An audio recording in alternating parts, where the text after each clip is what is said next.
Hi పిల్లలు, good evening. ఇది నా వ్యాసం, అంటే స్త్రీ శక్తి దాని గురించి మాట్లాడు. ఏదైనా విషయాన్ని మనకు అనుకూలంగా మలుచుకోవడం అన్నది ఒక కళ, కానీ అది ఎవ్వరికీ హాని కలిగించేదిగా ఉండకూడదు. పైగా 10 మంది మెచ్చుకునే విధంగా ఉంటే మరీ మంచిది కదా. స్త్రీ ఆదిశక్తి అని, అనంత శక్తి స్వరూపిణి అని, సర్వశక్తి ప్రదాయని అని ఆ శక్తి స్వరూపిణితో పోల్చుకుంటూ ఉంటాం. అలా అని గర్వపడుతూ ఉంటాం కదా. అమ్మవారు 1000 చేతులతో లోకాన్ని కాపాడుతూ ఉన్నట్టే మనం ఎన్నో బాధ్యతలను నిర్వహించాల్సిన అవసరం ఉంది.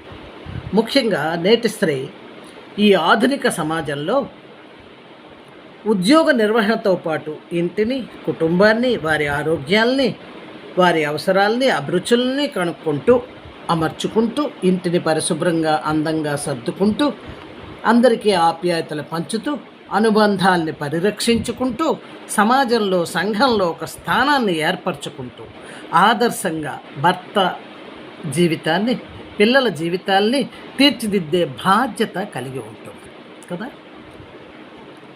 ఆడపిల్లని ఆదరించని వాళ్ళు కూడా చిన్నప్పటి నుంచి కూడా ఆమెకి చిన్న చిన్న పనులు అప్పగించడం, బాధ్యతలు అప్పగించడం ప్రారంభిస్తారు కదా. తమ్ముని చూస్తూ ఉండు, అంగట్లో సరుకులు తీసుకురా, అసెట్లో బియ్యం వేయి, ఇలాంటివి. అయితే ఈ రోజుల్లో సమాజంలో, సంఘంలో నిలదొక్కోవాలంటే కొంత తర్ఫీదు, శిక్షణ అవసరం కదా.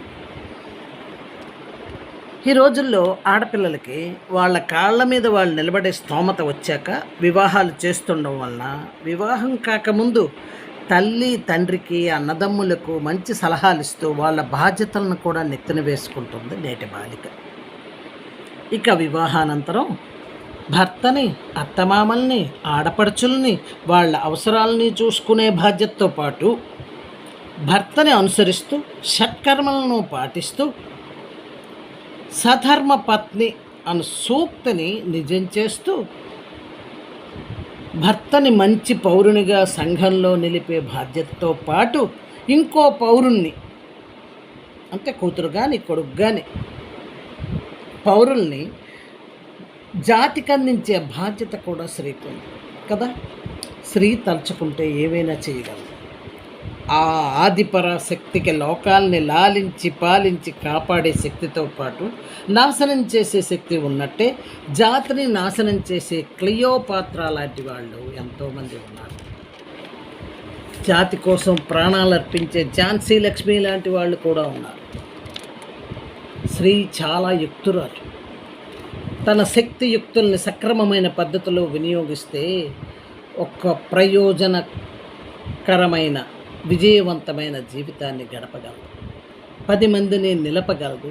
ఇంటిని, సంఘాన్ని ఆరోగ్యకరమైన పద్ధతిలో నడిపించగలదు. పిల్లలు పుట్టిన తర్వాత స్త్రీ బాధ్యత ఇంకా పెరుగుతుంది. వాళ్ళ ఆలన పాలనతో పాటు చదువు, ఆటపాటలతో తర్ఫీదులు, నేటి ఈ పోటీ ప్రపంచంలో పోటీ పడే శక్తియుక్తులతో పాటు సమాజంలో మసలుకొనే తీరుతెన్నులు నేర్పించడంతో పాటు యుక్త వయస్సులో వారిపై నిఘా ఉంచి తప్పతడుగులు వేయకుండా చూసే బాధ్యతతో పాటు సమాజం, సంఘం హర్షించే విధంగా తీర్చిదిద్దే బాధ్యత తల్లిగా స్త్రీకి ఉంది కదా. తల్లి బాధ్యతలు ఇంకా ఉంది. మీరు బోర్ అయిపోతారని కొంచెం చెప్పాను.